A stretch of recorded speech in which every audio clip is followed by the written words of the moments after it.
সালাফিরা বলে রাজনীতি হারাম। তোমার বাপের কাছে হালাল ছিল, তোমার দাদার কাছে হালাল ছিল, তোমার 14 গোষ্ঠীর কাছে হালাল ছিল।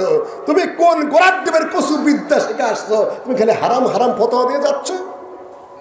তুমি ওয়াজ করো হারাম খেয়ে, ওয়াজ করো হারামের ঘরে, পয়সা নাও হারামের, চান্দা তুলো হারামের, হারামের পয়সায় মাদ্রাসা, হারামের পয়সায় মসজিদ, আর আহলে হাদিসের কথা আসলে হারাম হারাম। থামেন থামেন, তাই না?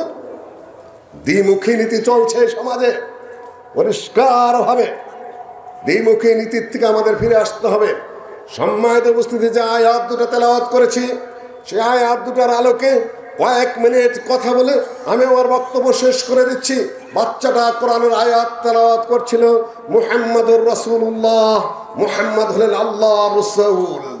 ওয়াল্লাযীনা, মুহাম্মাদুর রাসূলুল্লাহ, মুহাম্মদ আল্লাহর রাসূল, তার সাথে যারা ঈমান এনেছেন সাহাবীগণ, ওয়াল্লাযীনা মাআহু আশিদ্দাউ আলাল কুফফার, তারা কাফেরদের বিরুদ্ধে হলো বলিষ্ঠ, আশিদ্দা। রুহামাউ বাইনাহুম, তারা পরস্পর হলে পরস্পরের প্রতি মমতাশীল, মায়াশীল। মাসালুল মুমিনিনা ফি তাওয়াদ্দিহিম ওয়া তারাহুমিহিম, মুমিনদের সাথে মুমিনদের সম্পর্ক এমন, পরস্পরের ভালোবাসা, পরস্পরের মহব্বত, পরস্পরের প্রতি পরস্পরের আন্তরিকতা। ফি তাওয়াদ্দিহিম ওয়া তারাহুমিহিম কাল জাসাদিল ওয়াহিদ, একটা দেহের মতো। ইজাস্তাকা মিনহু উদবুন ওয়াহিদ, যদি একটা অঙ্গ দেহের কোনো জায়গায় কষ্টকর হয়ে পড়ে, কেটে যায়, ফেটে যায়, আহত হয়, সারা দেশ, যে সারা দেহ জর্জরিত হয়ে পড়ে, সে ঘুমাতে পারে না, সে খেতে পারে না, সে রেস্ট নিতে পারে না। মুসলিমের হলো এই উদাহরণ। সারা পৃথিবীর মুসলিম এক দেহ। সম্মানিত উপস্থিতি, আজকে সারা পৃথিবীর মুসলিমদেরকে যদি আপনি লক্ষ্য করেন, তাদের মধ্যে কতটা বন্ধুত্ব, তাদের মধ্যে কতটা আন্তরিকতা, তাদের মধ্যে কতটা মহব্বত রয়েছে। কিছুদিন আগেই যে ঘটনাগুলো ঘটে গেল, কতটা মহব্বতের পরিচয় কে দিয়েছে, কতটা মহব্বতের পরিচয় কে দিয়েছে, কতটা ভালোবাসার পরিচয় কে দিয়েছে, কতটা আন্তরিকতার পরিচয় কে দিয়েছে। এই দেশের রাজনৈতিক দলগুলো শাসন করে, তাদের নীতি, তাদের নৈতিকতা, তাদের আদব, তাদের আখলাক, তাদের ওঠা বসা, তাদের কথাবার্তা, তাদের চিন্তা চেতনা, পারস্পরিক যে আচরণ, একজন আরেকজনের জানা যায় পর্যন্ত যায় না। একজন আরেকজন ঘাড় ঘুরে অপর দিকে তাকিয়ে থাকে। ইসলাম শিখেছে আপনি সালাম করবেন, ইসলাম শিখেছে আপনি সালামের জবাব দিবেন। ইসলাম বলেছে কয়েকটা জিনিস আপনার জন্য ফরজ, যদি দেখা হয় সালাম করবেন, সালাম দিলে জবাব দিবেন, দাওয়াত দিলে দাওয়াত গ্রহণ করবেন, আর যদি হাঁচি দেয় আলহামদুলিল্লাহ বলে, ইয়ারহামুকাল্লাহ বলেন, ইত্যাদি ইত্যাদি। যে আপনার উপরে ওয়াজিব, আপনার এই গান্ধা রাজনীতি করা ওয়াজিব না মুসলিমদের প্রতি, মুসলিমদের যে হক, যে নির্দেশ আল্লাহ নবী দিয়েছেন সেইটা ফরজ? কোনটা? জবাব নেই, বোঝেন না কিছু, তাই না? কোনটা জরুরি? আল্লাহ নবী আপনাকে কি শিখালো, আর আপনার এই পচা রাজনীতি আপনাকে কি শিখিয়েছে? সংশোধনের প্রয়োজন। সম্মানিত উপস্থিতি, মুহাম্মাদুর রাসূলুল্লাহ والذين معه أشداء على الكفار رحماء بينهم تراهم ركعا سجدا يبتغون فضلا من الله ورضوانا سيماهم في وجوههم من أثر السجود। সিজদার কারণে তাদের কপালে দাগ থাকে, এটাই পর্যন্ত থাক। الذين مكناهم في الأرض أقاموا الصلاة وآتوا الزكاة وأمروا بالمعروف ونهوا عن المنكر ولله عاقبة الأمور। তোমাদের মধ্যে যাদেরকে আল্লাহর পক্ষ থেকে ক্ষমতা দেওয়া হয়, তাদের প্রধান কাজ কি?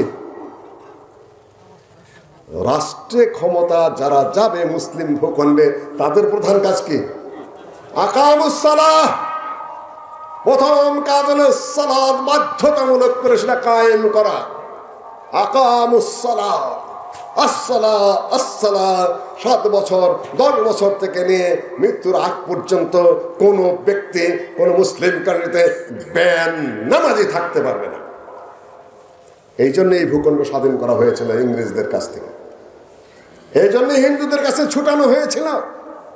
তখনকার নেতৃবৃন্দ অধিকাংশ এই ধরনের ছিলেন যে এই রাষ্ট্র ইসলামিক হবে, এখানে ইসলামিক শাসন ব্যবস্থা কায়েম হবে, কোরআন এবং সুন্নাহ অনুযায়ী রাষ্ট্রটা চলবে, না হলে ভারতের সাথে মিশে চলতে সমস্যা কি ছিল? আমাদের কি সমস্যা ছিল? ভারতে মুসলমান আছে না, ওরা নামাজ তো পড়েই, অত রোজা রাখেই, ওরা তো হজ করেই, ওরা নিজেরা যাকাত দেয়। তা আমার এই স্বাধীন ভূখণ্ডের দরকারটা কি? স্বাধীন ভূখণ্ডের দরকার এইটা যে নিজের ভূখণ্ডে নিজে আমি কায়েম করতে পারবো। কোরআন এবং হাদিস কেউ আমাকে বাধা দেওয়ার নেই। সম্মানিত উপস্থিতি, খুব জোরে জোরে বক্তৃতা করি আমরা, খুব জোরে জোরে ওয়াজ করি।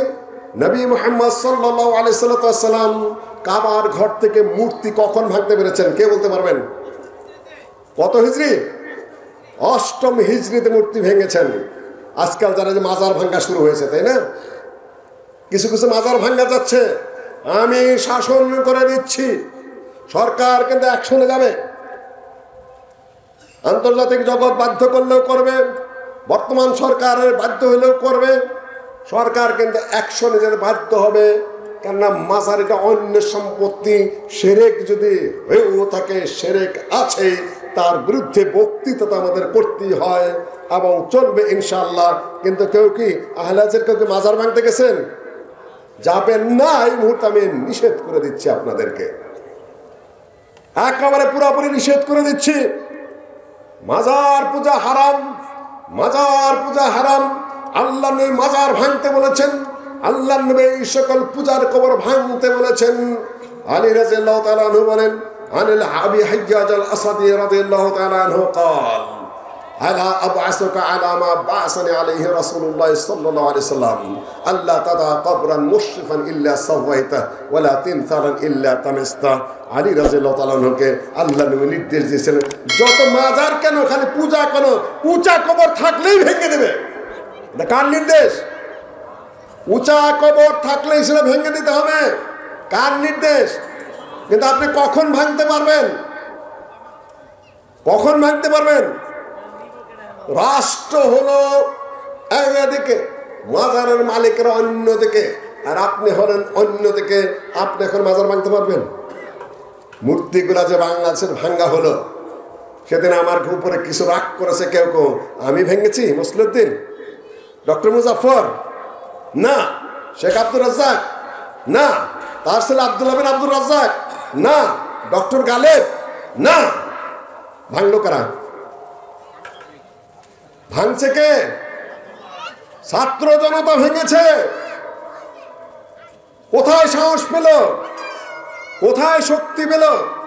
তারা ঐক্যবদ্ধ হয়েছিল, তারা পাওয়ার সংগ্রহ করেছিল। জনগণকে এমন ভাবে তারা ব্যবহার করতে পেরেছে যে তারা ভেঙে খান খান করে দিয়েছে। আর রাষ্ট্রীয় শক্তি ছাড়া, রাষ্ট্রীয় পাওয়ার ছাড়া যত কিয়ামত পর্যন্ত বক্তৃতা করেন, একটাও ভাঙতে পারবেন না। ভাঙলে আপনি আইনের কাছে মরে যাবেন। যেটা ভাঙবেন ঘাড়ে ধরে আপনাকে সেটা বানিয়ে দিতে হবে।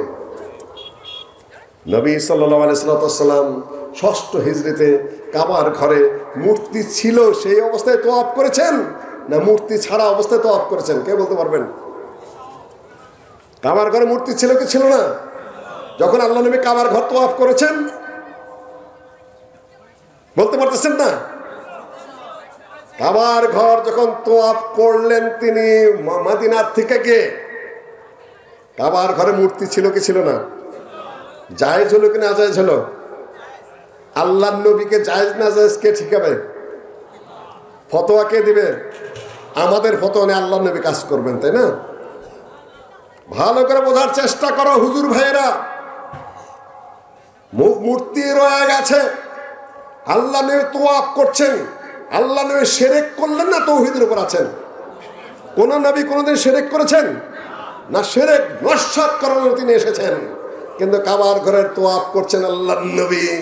মূর্তিগুলো অবশিষ্ট রয়েছে। আমাদের দেশের মতো জিলাপি মার্কা মুক্তি হলো, সাথে শিরক শিরক বলে চিৎকার মারতো, তাই না? নবীও শিরক করেছে, নাউজুবিল্লাহ। কত খেসারি ফুসুরি আছে, মিথ্যা কথার কোনো জুড়ি নাই। আন্দোলন একটা ধারাবাহিকতা, কার্যক্রমের নীতি পদ্ধতি। নবী সাল্লাল্লাহু আলাইহি ওয়াসাল্লামের সিরাত, কখন কোন কাজ করেছেন সেটার মধ্যে আপনার শিক্ষণীয় বিষয় রয়েছে। আপনার বোধ শক্তিকে অনেক চাঙ্গা করতে হবে। আপনার হাতে নাই কোনো ক্ষমতা। আমি খাই অন্যের চান্দা, ওয়াজ করে আরেকজনের মাহফিলে আমি করে একজনে পয়সা দেয় বিল্ডিং, আর আমি যা মূর্তি ভাঙবার জমো, তাই না? আমার ওই সাধ্য আছে, আমার ওই সামর্থ্য আছে, আমার চলতে হয় অন্যের দাওয়াত খায়া, আর আমি ওইখানে যাব, তাই না? তোমার অস্তিত্ব থাকবে?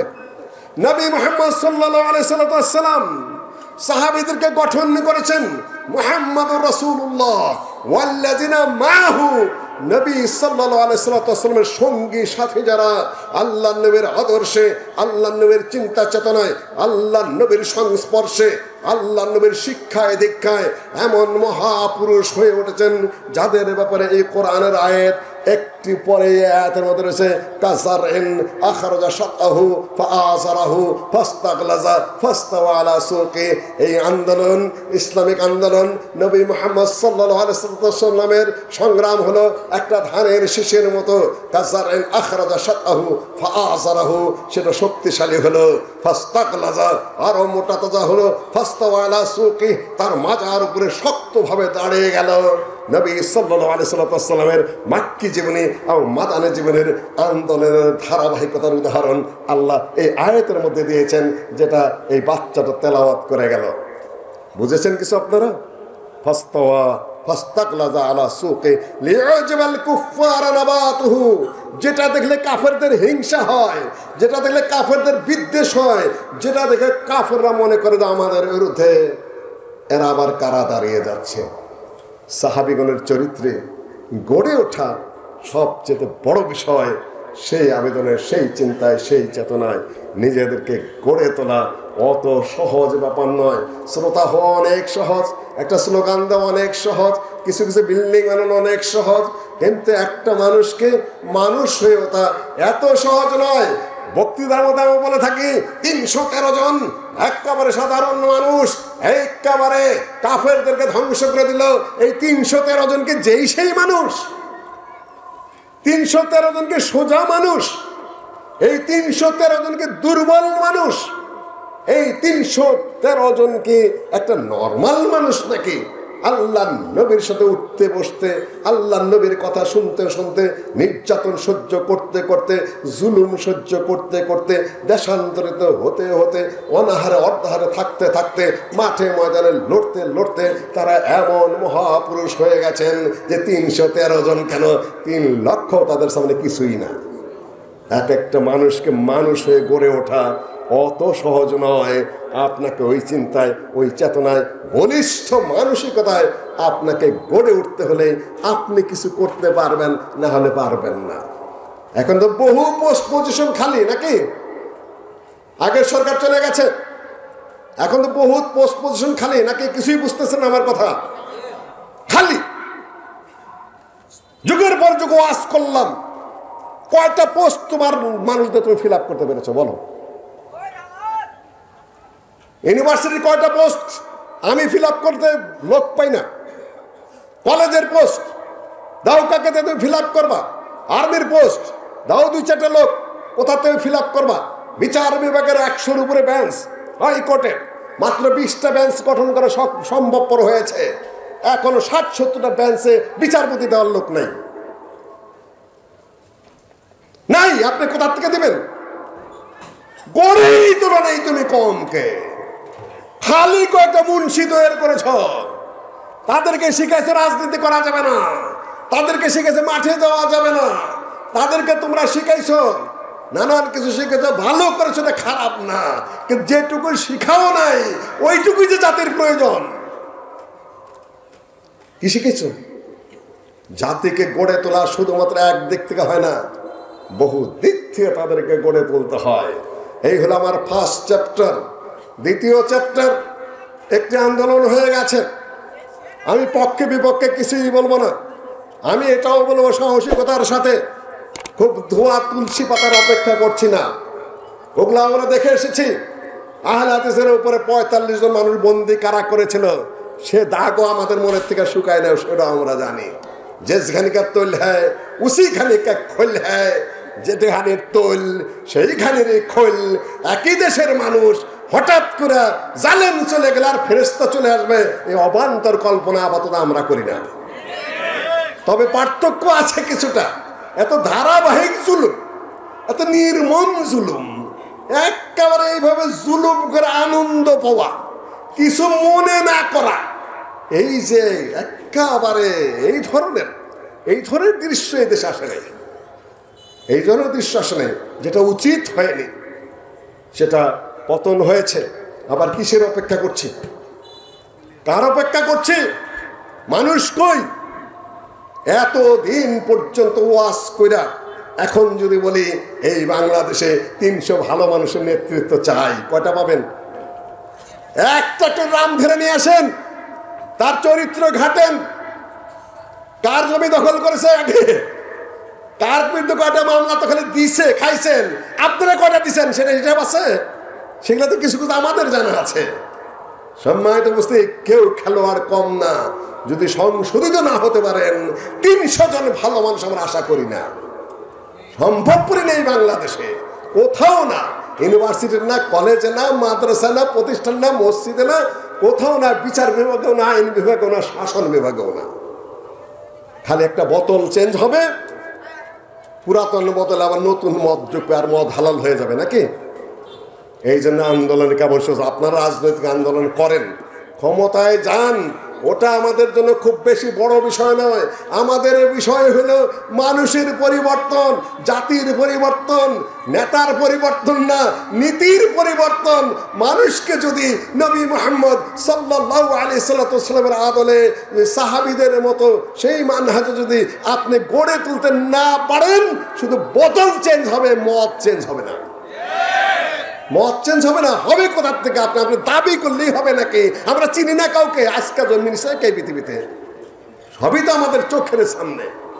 সম্মানিত উপস্থিতি, তাই বলে আমি হতাশ করছি না, কেন বর্তমান যাদের আসার সম্ভাবনা তাদের নেতার বক্তব্য আমি শুনছি। লন্ডন থেকে বক্তব্য দিচ্ছেন, বক্তব্য অত্যন্ত মাপা, বেশ মার্জিত, দেশের নেতৃত্ব দেওয়ার মতো যোগ্যতা হয়েছে বলে মনে হয়। যদি তার মুখের কথা আর অন্তর যদি এক হয়ে থাকে তাহলে আপাতত ভালো আশা করা যেতে পারে, কিন্তু বাকিগুলাকে তাকে সঠিক পথে চলতে দিবে?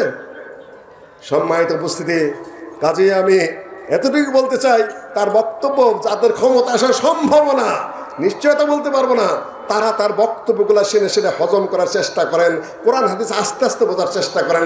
একদিনে কোরআন হাদিস চাপিয়ে দেওয়া সম্ভবপর নয়, কারণ এই মানুষ গড়ে তোলার টাইম লাগবে, বহুত বহুত বহুত টাইম। কিন্তু সেই লাইনে আমরা আলোচনাই করি না, সেই লাইনে আলোচনাই করি না।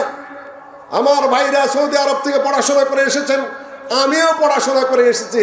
এই যে 3 তৌহিদ মুখস্থ করাইতেছেন দৈনিক মসজিদে, মাদ্রাসায়, সবাই সর্বত্র, ওই ওয়াজের সাবজেক্ট ওই 3টাই, আলহামদুলিল্লাহ সবচেয়ে গুরুত্বপূর্ণ ব্যাপার সেটাই। কিন্তু সৌদি আরবে শাসন করে কারা? সৌদি আরবে শাসন করে কারা? আমার ছোট ভাই এসে উপস্থিত হয়েছেন মাদানি, উনি ওই দেশের ভালো ছাত্র, এখানেও ভালো ছাত্র। ওখানে কাজী কারা? জাস্টিসকে সৌদি আরবে, সৌদি আরবে বিচার বিভাগের বিচারপতি কারা? সৌদি আরবের পার্লামেন্টের সদস্য কারা? সৌদি আরবের শাসন বিভাগের সদস্য কারা? তোমরা তো দেখে এসেছো, এখানে অন্ধের ভান করো কেন? আর ওটাকে একদিনে হয়েছে সবাই আলেম, দেশের বড় বড় আলেমেরা ভাইস চ্যান্সেলর, দেশের বড় বড় ওই ধরনের শিক্ষিতরা পুলিশ অফিসার। এই দেশে যদি আত্মীয় থেকে শুরু করবেন তো আমাদের সে গালি আর কি। ওই দেশে যদি পুলিশ ইমামতি করে কেউ কিছু মনে করে? আমরা পুলিশ ইমামতি করছে, কোথাও রাস্তায় চলছে, বাস আল্লাহু আকবার বলে দাঁড়িয়ে গেছে। পুলিশে ঘুষ খাবে কোথার থেকে? পুলিশ আবার ঘুষ খায় কিসের? ঘুষই নেই তো আবার খাবে কি? প্রচলনই নাই। পুলিশের দায়িত্ব বিশাল, পুলিশের সততার উপর নির্ভর করে মানুষের জীবনের প্রত্যহিক আচরণ। পুলিশ কাকে কি কোন আচরণ করবে তার উপর নির্ভর করে দেশের বহু কিছু। আর সেই পুলিশ যদি ঘুষ খায়, সেই পুলিশ যদি মিথ্যা কথা বলে, সেই পুলিশ যদি অন্যায় মামলা দেয়, সেই পুলিশ যদি অন্যায় মামলা নেয়, সেই পুলিশ যদি হিংস্র হয়, সেই পুলিশের ভয়ে মানুষ অস্থির থাকে, তাকে তো আত্মীয় থেকেই শুরু করবে গালিটা, তাই না? সম্মানিত উপস্থিতি, এই পরিবর্তন কোথা থেকে করবেন আপনি? রাষ্ট্রীয় পরিবর্তন ছাড়া এটার পরিবর্তন করা আপনাদের জন্য কতটুকু সম্ভবপর হবে? হাওয়া থেকে তো পরিবর্তন আসবে না। আমরা স্পষ্টভাবে লক্ষ্য করেছি, আল্লাহর নবী বলেছেন, আল কুদাতু সালাস, বিচারপতিরা হয় তিন শ্রেণীর। এক শ্রেণী হলো, আবার বলবো হাদিসে আবার বিচারপতির কথা আছে নাকি? আমি আমার ভাইয়েরা যেভাবে ওয়াজ করেন তাতে তো মনে হলে নাই। আল কুদাতু সালাস, বিচারকরা কয় প্রকার? তিন প্রকার। এক প্রকার হলো বিচার জানে না, দলিল প্রমাণ জানে না, তার জ্ঞান নেই, কিন্তু বিচার করে, তার পিছনে সঠিক হয় সেটা ব্যাঠিক, সেটা বাতিল করে দিয়ে আবার যে জজ ভালো জানে তাকে দিয়ে বিচার করতে হবে যদি রায় একও হয়। আমি বুঝাইতে পারছি আপনাকে? যে বিচারের নিয়ম জানে না, কোরআন জানে না, হাদিস জানে না, কিভাবে বিচার করবে সে নিয়ম তার জানা নাই, ইসলামিক আইন কানুন সে জানে না, সে যদি বিচার করে তার বিচার যদি সঠিক হয় সেই বিচার মানা যাবে কিনা? সেই বিচার বাতিল, কেন সে না জানে বিচার করেছে, সঠিক হলেও বাতিল।